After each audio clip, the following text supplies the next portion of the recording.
Hey guys, welcome to Unbiased Rugby. My name's Donovan, Good day, my name is Gordon. and we're going to be obviously going through week 3 of Super Rugby. What do you think of the weekend, Gordon? Quite an active weekend, not any dynamic rugby here in South Africa with our Super Rugby guys, but the one abroad, I think it was the Jaguares versus the Bulls. I mean, that was, sorry, the Blues. That was quite a surprise. It was a surprise, that one. Well, why don't I go through the scores? Okay, and then can comment on them. And we can comment them as we go through. Okay, so the first game on Friday, we had the Hurricanes versus the Brumbies. Hurricanes won 43-13. Yeah, of course. That's a hard game. And you can imagine, like last week, I think the Brumbies beat the Chiefs by like 50 points or something stupid. Yeah. It was an annihilation. So, look, I felt last weekend the Hurricanes, they lost against the Crusaders. I thought they were outplayed. I think they're getting their mojo back. I think with Bowden Barrett there, it's completely different. Sorry. Stuck there, Gordon. Yeah, I'm a little bit nutted. Anyway, that's fine. So I enjoyed the game. I just thought the Hurricanes they're back on form. You know, I honestly feel Bowden Barrett, I think TJ Perenara was playing. But my favourite player for the Hurricanes is Dane Coles. He's the number 2. I don't think Perenara was playing. I'm not sure. Yeah. I'm not sure. There's just so many games we have to go through. It's actually quite frightening. I watched almost all of them. I only got, I think the Rebels versus the Highlanders. I only watched half of the game. But what a great way to start the weekend. Great win for the Hurricanes. Coming back to Dane Coles, that one try that he did where he dived and he yes. Oh, that was sublime. You know, I know he's been injured the whole of last year, and you know Malcolm Marx has always been, he's like our greatest number 2 at the moment. But now with Dane Coles back, I just think he brings different kinds of skills than Malcolm Marx, but I think they're both X-Factor players, world-class players. Yeah. And it's just nice. I hope he stays injury-free so he's available for the World Cup. Next game, we've got the Rebels versus the Highlanders. I'd actually predicted this in my Super Brew that the Highlanders would win. It looks like you're wrong, eh? I was wrong. I think the Rebels look like they're the real deal. You know, Quade Cooper, who's their number 10. I didn't watch that game. No, I only watched half the game. Yeah. But I've just been watching Quade Cooper because I watched the highlights this morning. And I honestly feel he's a better number 10 than Bernard Foley. I just think Bernard Foley has on and off days, maybe also Quade Cooper, but he just brings a little bit of X factor. That's just what I feel. Next game, which was on the Saturday, which was the big upset of the weekend. That was very disappointing, eh? It was the Sunwolves beating the Chiefs 30-15. Yeah, gosh, that was unbelievable. That was unbelievable. I'd actually predicted that the Chiefs would win comfortably, and I think even the bookies had said like by 22 points or something stupid. They got a reputation. Yeah, it's just it was the Sunwolves' first away victory ever. So it's brilliant. Yeah. But I'm sorry. You know, before I lay into the Chiefs, I've got to say congratulations to the Sunwolves. They played well. They were always on the gain line. They had excellent defence. They know how to score tries. I just think we should not take that away from them and just focus on how badly the Chiefs played. But we've also got to give credit where credit's due and say the Sunwolves were sublime and they deserved that victory. Now we come to the Chiefs. I don't know. You've got Damon McKenzie, Brodie Retallick. These are world-class players. And I was watching Damon McKenzie. There was a lot of knock-ons and a lot of handling errors, and actually across the whole board. It just there's something wrong in that team. Yeah. And when something's that bad, then it's normally management or coaching or something's not right. Because they've in the past been an excellent team. Strong competitors. They have been. And a novice team, and I'm not saying that out of disrespect. Exactly. But a novice team to Super Rugby, takes them down 30-15. It's ridiculous. You know, like I've looked in previous years, the Sunwolves have beaten the Bulls and the Blues, and that's their kind of their level. Because they are new to Super Rugby, but I'm sorry, that is that is an excellent win for the Sunwolves, but it's a disgrace for the Chiefs. And I don't want to pick on them because these guys must be hurting. Definitely. But there's something wrong in the coaching. Because I looked at the halftime and the coach wasn't even there in the change rooms. He wasn't talking to the guys. The players were there. Normally the coach is there trying to work out a new tactical strategy, and it just felt like there's nothing. And I don't know. Maybe the coach has lost the change room, but something's wrong and something drastically has to change. Next game of the weekend was the Reds versus the Crusaders, and the Crusaders won 22-12. Look, I didn't read much into this game. We all knew the Crusaders were going to win. They are the best team in the competition. They probably if not one of the best teams in the world, provincial side or franchise side. And I just felt they didn't have to try very hard to win that game. I like Jack Goodhue. I think he's an exceptional player, but I just think, and the Crusaders, they haven't even got their big players there. Kieran Reid, Sam Whitelock. These are the big All Black big stars. names, yeah. When they start getting them back, that's going to be a powerful scrum, powerful maul. So these beginning games, when New Zealand Rugby Board, they're managing their All Blacks time, which is, I've got my own personal opinions about that, but this beginning part, when they start getting their players back, I think they're going to be almost unstoppable. Then the game that we actually watched together, we watched the Lions. The Lions. Yeah, the Lions Bulls playing at Ellis Park, and the Bulls won 30-12. Yeah, there's no disappointments here. I think each team played the best they could give, and it's about time the Bulls started winning a few games. I mean, the Lions excelled. Was it last year or the year before? Yeah, both years. 3 years in a row they made it to the final. And they've been beaten their last few outings. Am I correct? They lost last week to the Stormers, and they beat the Jaguares the week before. Yeah. So, look, I'm going to say it now. Excellent game. It was an excellent game. From unbiasedly, I thought the Bulls played really well. Yeah. One thing I've noticed about the Bulls, they've changed their attack. They were going wide, and then at one point they were going up the middle, and they were doing one-off runners, and they just changed their attack completely mid half. Yeah. And just the Lions could not cope with it. I think they're feeling the loss of Warren Whiteley. I think it was Malcolm Marx's first game as captain. So I think he's still got to develop into that role. But that Bulls side, and it just goes to show, traditionally the Bulls have always had a very strong kicker, very, very strong set piece. And it seems like they're starting to get that, their traditional strengths back. Yeah.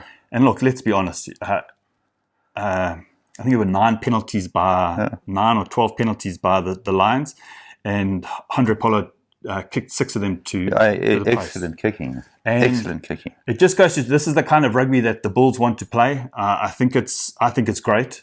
For a long time we've actually I'll give my opinions afterwards. Then the next game, which I thought was a really scrappy game, was the Sharks versus the Stormers. Yeah, it was scrappy. It was scrappy. And it wasn't exciting. I wouldn't have paid to go on and sit in the stadium there and watch them. Well, what they were saying, I think Nick Mallett was saying that, or not Nick Mallett, John Smith. Yeah. He was saying, in Durban at that time of year, you don't play long passes, you kick for territory, you short passes because the ball's very, very slippery from the humidity. But overall, what did you think of that game, Gordon? Well, I didn't think it was a very exhilarating game.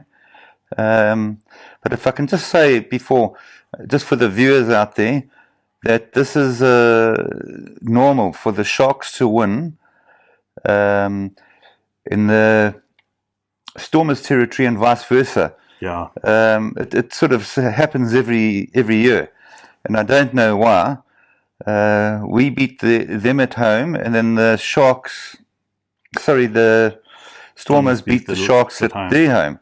It's okay. I just. But it wasn't an exciting game at all. Look, it was a little bit of an arm wrestle, but I just felt the discipline was push and tug, and the discipline was atrocious. The 3 yellow cards in the game. It goes to show that it wasn't a free flowing game. Yeah. And my problem with the Sharks for the last couple of years, we're all from Shark Country. This is where we all.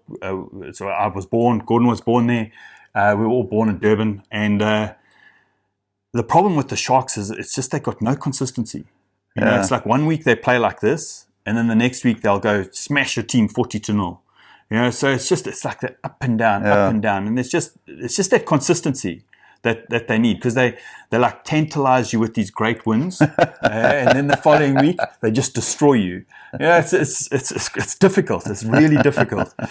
And I think I thought the Sharks would be the top team in the South African Conference this year. I really expected the Sharks to win. Yeah, me too. Because they seem to have a successful first 2 games. Yeah, but maybe the Stormers are a better team than what we give them credit for.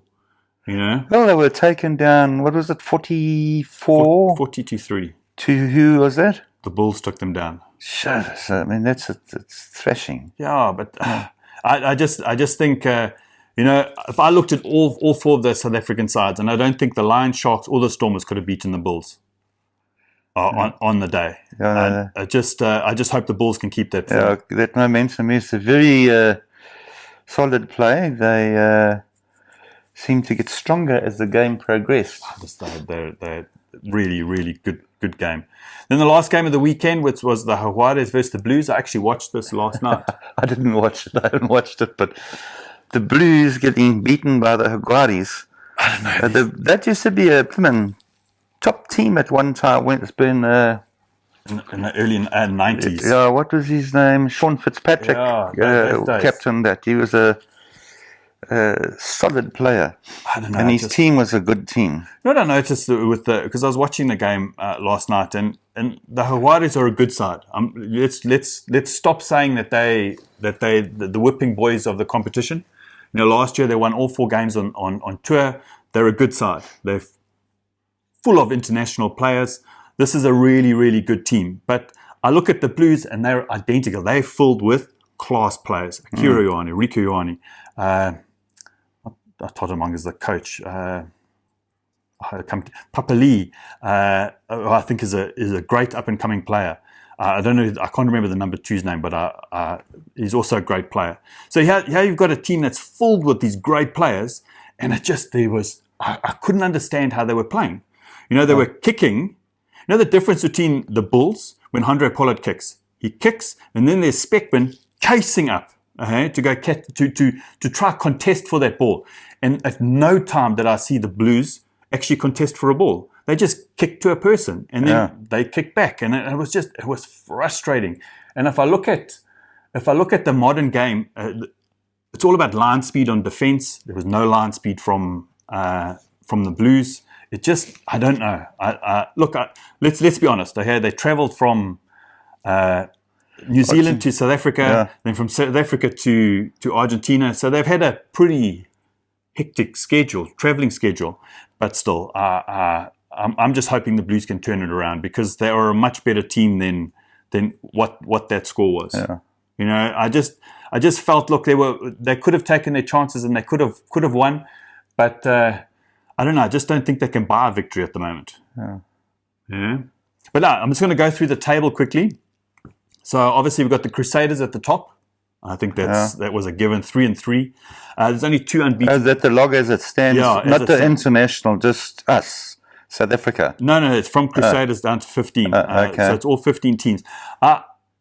Even though we play in conferences, I prefer to look at it this way. I think it's fairer on the entire thing, because in the conference system, the top of the conference is at the top. Yeah. I prefer to look at it like this. Actually, the Bulls should be ahead of the Rebels, and so should the Hurricanes, Jaguares, and Highlanders should be ahead of the Rebels.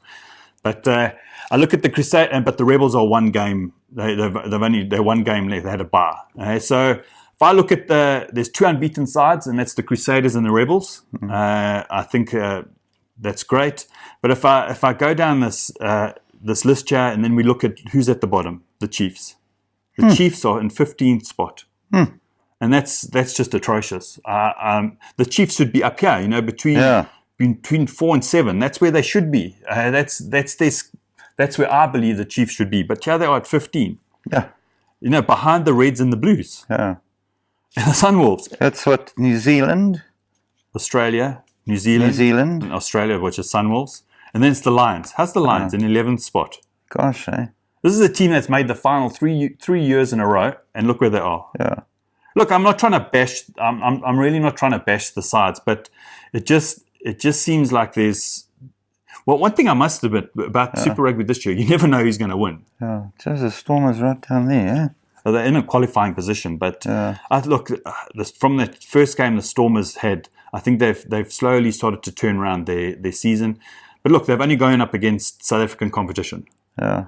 I think the Bulls have gone up and they lost to the Hawadas, the Bulls. The Lions have played so none of them have really gone on tour. None of them have played New Zealand sides or Australian sides. So I think we still need to see how good the Bulls actually are when they're playing against a New Zealand side. You're like a top New Zealand side. Yeah, the Sharks, you say, are lying third. No, second. Second? Yeah. I thought you said you had accidentally put them up at... No. It's just this. I printed this out, but it's still putting the Rebels above the Bulls, Hurricanes, Jaguars, and the Highlanders, where it should be behind. It's amazing, with the play that we saw on the weekend. You would never think that they would maintain a number 2 position in the log. I know. They should be down where the Chiefs are, and the Chiefs should be up there. Okay, that's a bit harsh. It is harsh, but facts are facts, eh? Yeah. Let me see what. All Blacks, okay, that's fine. So look, if I looked at the weekend, my favourite game obviously was the Bulls game. I thought it was just nice to see a really dominant Bulls side. The other interesting game was also the Hurricanes versus the Brumbies. It's just nice to see the Hurricanes back in form. And then my happiest and most disappointing game was the Sunwolves against the Chiefs. Yeah. Happy for the Sunwolves, and just I don't know where the Chiefs go from here. But listen, guys, put down what you felt, what you enjoyed over the weekend, what games you liked, where you think some ref calls were a bit iffy, because there were a few little iffy ref calls, and where do you think, what must the Chiefs do? Maybe they'll be relegated. Geez, I don't know. I really, really don't know. But in 15th spot, I'll take your bet, because I'm going to watch the breakdown tomorrow, the New Zealand show, and I'm sure they're going to be talking about the Chiefs non-stop. But coming, I had a point to say, that I know that New Zealand Rugby they're managing their All Blacks time, these opening 3 games. And maybe that's just an indication of why these games are a bit up and down, because I just think the coaches just can't choose their best sides currently, and it's a bit up and down. And maybe once the All Blacks can start playing regularly and stuff like that, then the New Zealand sides will come back. Because 3 losses for New Zealand sides this weekend was not good. Not good. Wearing a New Zealand. Look, we've known for years that the New Zealand conference is the strongest conference. They've got the strongest teams. They've got the highest skill level. So we expect a little bit more, from them. But listen, guys, thanks for watching the show. And I hope you guys have an absolutely wonderful week coming forward. And later on in the week, we'll do our predictions for the weekend. And hope you guys have a great week. Cheers, man. Bye. Cheers, guys. Sorry I couldn't comment a lot, but I didn't. I just saw 1 or 2 games, and my mind, being ill, and my mind wasn't into rugby this weekend just gone by. No, I appreciate it. Like Gordon and I watch the afternoon games on a Sunday, and it's on a Saturday, and it's just nice that normally if it's a big game, then the whole family's here, so it's like really nice to actually watch those games with you, especially those afternoon games. Okay, guys, chat soon. Cheers. Thanks very much for watching. Cheers.